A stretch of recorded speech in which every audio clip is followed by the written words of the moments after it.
Every morning, it's like you wake up, and there it is again, right? That internal pull. You want to be sharp, informed, ready for the day.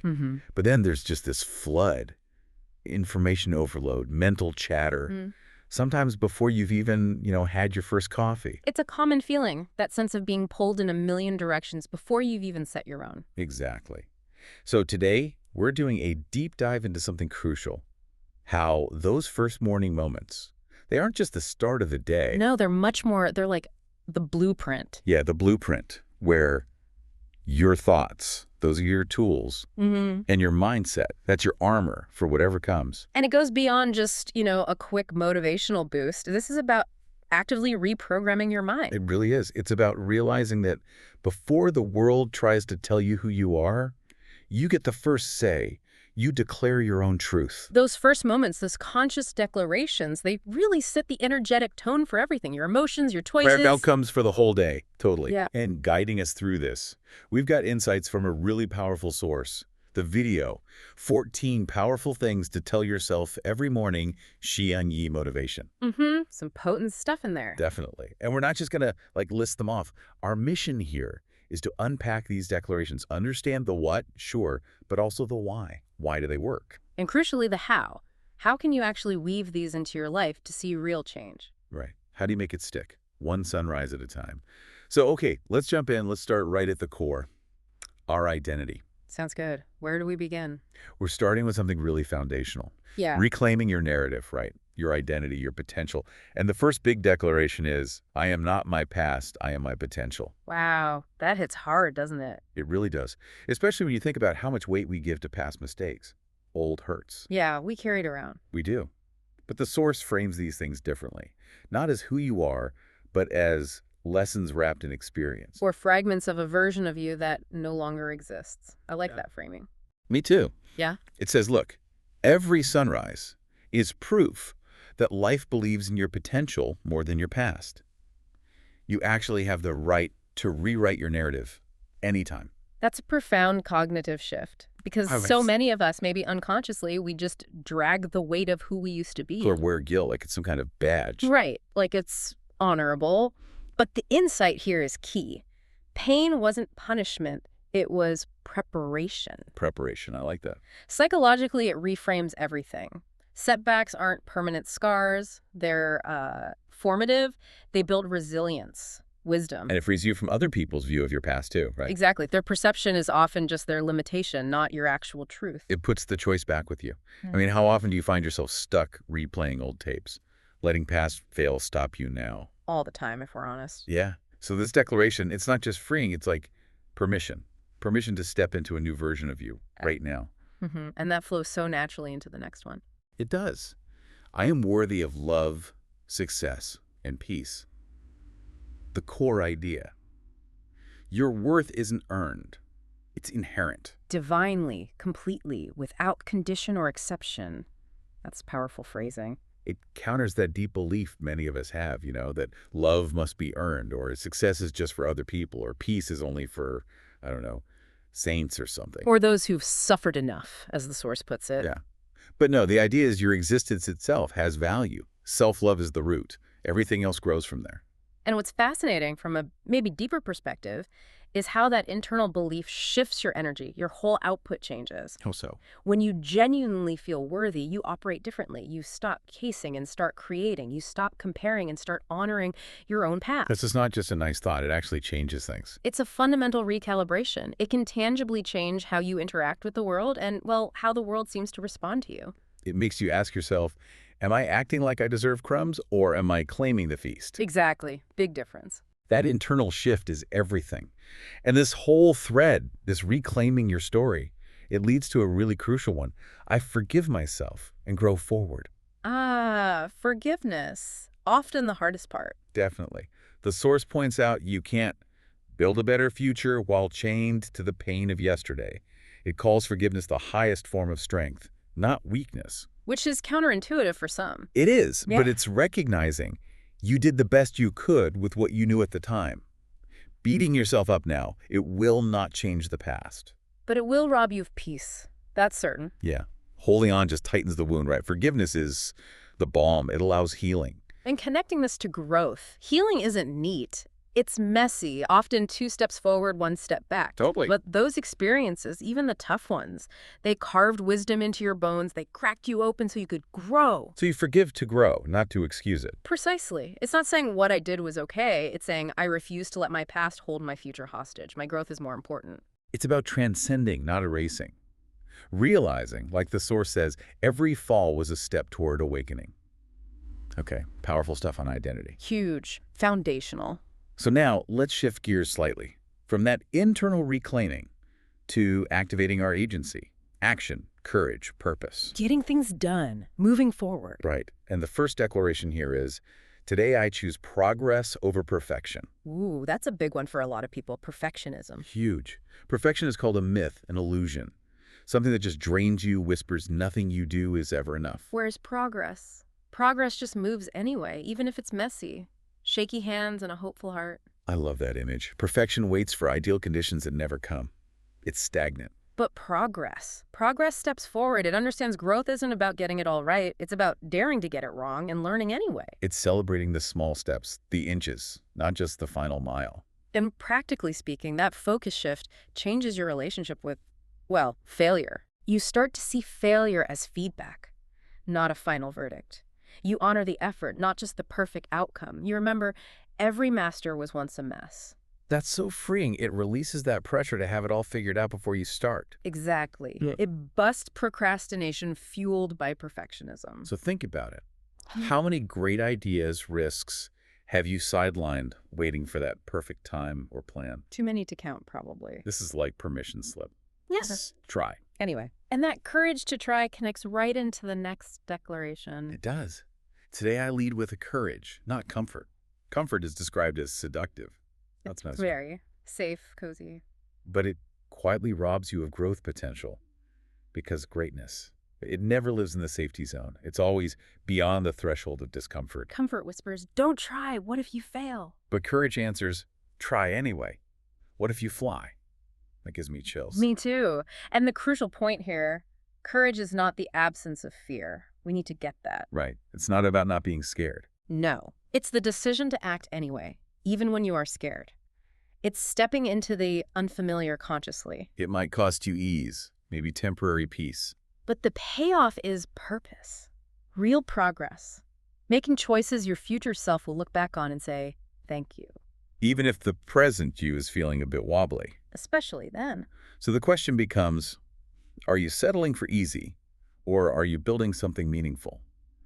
That choice, leading with courage, it fuels the next one. Which is?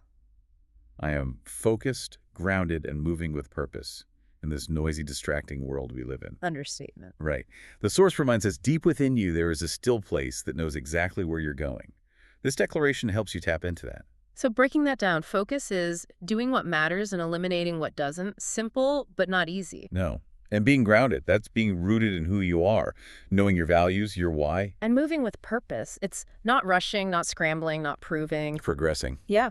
And when those 3 things, focus, grounding, purpose, when they come together, that's when you become, well, pretty unstoppable. It's not just about being busy. It's about effective movement. It's about living by design, not default.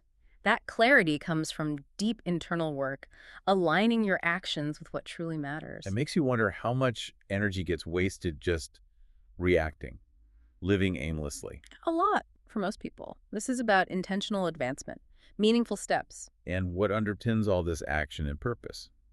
Discipline. Which brings us to, discipline is my daily devotion to my destiny. Again, reframing a word that often sounds negative. Discipline as devotion. Exactly. It's not punishment, the Source says. It's love in action, focus in motion, and faith made visible. Love for your future self, maybe. Could be. And the point is, greatness doesn't just happen from random inspiration.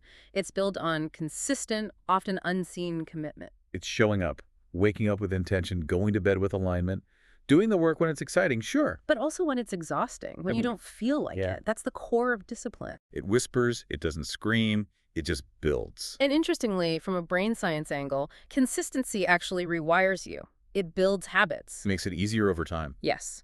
It makes desired actions less of a battle. frees up mental energy. So discipline isn't restrictive, it's actually liberating. Liberating because it helps you live by design, not be slave to your moods. Precisely. It protects your priorities, grounds your energy where it counts. So time for self-check. Yeah. How are your daily habits stacking up? Are they serving your destiny? Okay, final theme. Cultivating the inner landscape. Energy, truth, alignment. Yes. Starting with, my energy is sacred and I protect it fiercely. Wow, that feels important right now, doesn't it? Definitely. Your energy is called your life force, your invisible currency. It's the vibe you put out before you even speak. In the source notes, most people just walk through the world leaking their energy, giving it away unconsciously. Yeah. It says you're not required to jump into every argument or justify your peace to people committed to chaos. Boundaries aren't walls, they're filters. Statements of self-respect. And it's not selfish, it's sacred self-preservation. You need that energy. Absolutely. If we zoom out, the quality of your life is so directly tied to the quality of your energy. You can't pour from an empty cup. You cannot pour into your purpose if you're constantly being emptied by distraction or negativity. Protecting your energy is fundamental. It ensures you have the resources, mental, emotional, spiritual, for what truly matters, being intentional about access. Makes you think. Who drains you? Who energizes you? This declaration is a reminder. Guard that inner wellspring. Vital. Next, I am allowed to take up space and speak my truth. Another powerful one, especially if you've ever felt you needed to shrink yourself. Right. Been taught, maybe subtly, to be smaller, quieter, more agreeable. This is about reclaiming what was always yours. Your existence isn't a burden. Your presence isn't a disruption. And the things that make you different. Your unique quirks. Those are your power, your purpose, your divine signature. Love that. And speaking your truth, it doesn't just liberate you. It gives silent permission to others to do the same. Creates ripples. So what does it mean practically, though, to take up space? It's a good question to ponder. It's like an act of resistance against insecurity. A quiet revolution. Could be. Maybe it's speaking up in a meeting, setting a firm boundary, pursuing a passion unapologetically. Just showing up fully. Asserting your right to be here and contribute. Yeah. Owning your power. So where are you holding back? Making yourself small. This calls for self-honor over self-silencing. And when you start doing that, embracing your truth, you might discover the next declaration feels more real. Which is, everything I need is already within me. The shift from external searching to internal knowing. We spend so much time looking outside, right? What? For validation, confidence, purpose, peace. Chasing things. But the source says, the truth you've been running from is this. Everything you need is already within you. You are made incomplete. You arrived fully equipped for your assignment. Yeah. The world just conditions us to look outwards. But when you turn inward, you find it. Yeah. You are enough. And it's crucial to understand this isn't ego talking. It's not arrogance. No, it's divine awareness.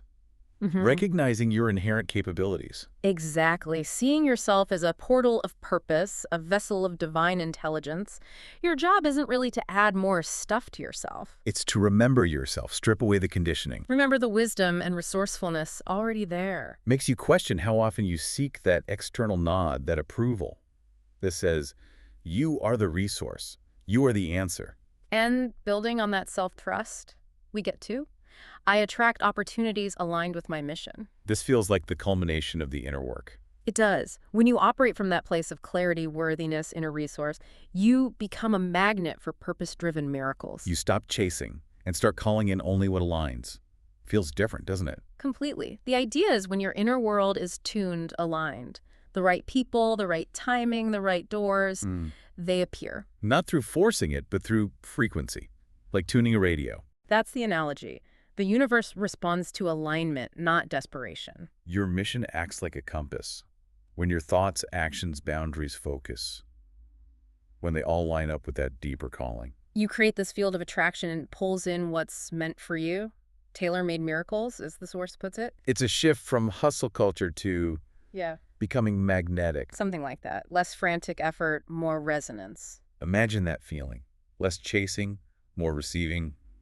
Powerful. Okay, bringing it all home now. The final declaration of alignment. Let's hear it. My mind is strong, my heart is open, my soul is alive.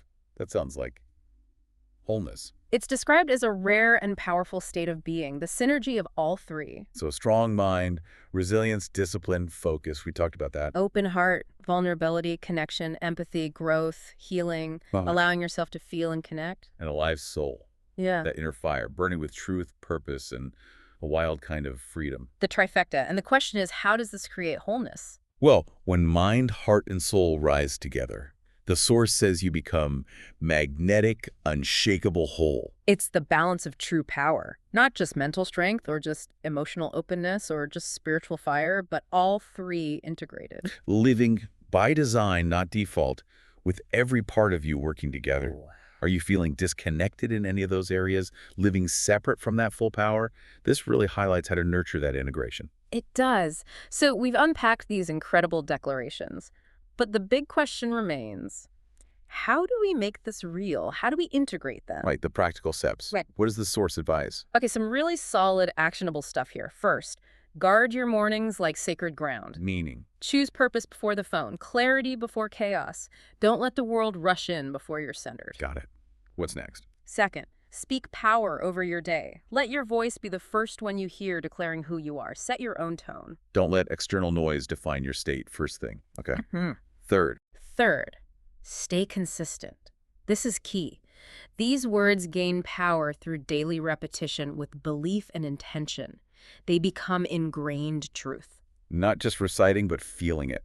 Fourth. Write them down. Engage with them actively, like planting seeds you need to water. Makes sense. Fifth. Fifth, protect your peace. Yeah. Defend that morning ritual. Defend your mindset because you're defending your destiny. Wow, defending your destiny. Okay, sixth. Add movement. Get the body involved. Activate body and spirit together. Amplifies the effect. Seventh. Make it personal. Tweak the words so they really resonate with your heart, your specific journey. Good one. And finally. Finally, speak in faith, not fear. Yeah. Even if you don't fully feel it yet, speak it anyway. Your subconscious, your soul, it's listening. It starts to believe. So it's not about faking it, but speaking into existence what you're becoming. Exactly. This whole process is about actively rewiring your mind, realizing you're not your past, you're not the noise, you are the creator. The conscious creator of your next chapter. I love that. So wrapping this up, these daily declarations, they're clearly way more than just words, aren't they? Oh, absolutely. They're like declarations of intent, soul-level instructions, agreements you make with your highest self. And choosing them, speaking them every morning, it really does shape your perception, your actions. And ultimately, what you attract, the opportunities, the experiences, it shifts everything. It's moving from just drifting through life, living by default, to consciously living by design, stepping up as the architect of your day, and yeah, the architect of your life's masterpiece. So the final thought for everyone listening. As you look towards tomorrow morning, that fresh start, what truth, what power will you declare for yourself? Knowing that your masterpiece starts with the ink of those words and the brushstrokes of your choices that follow. Remember what the source reminds us. You are not broken. You are in bloom. You are not stuck. You are being shaped. You are not behind. You are becoming. Bo, become.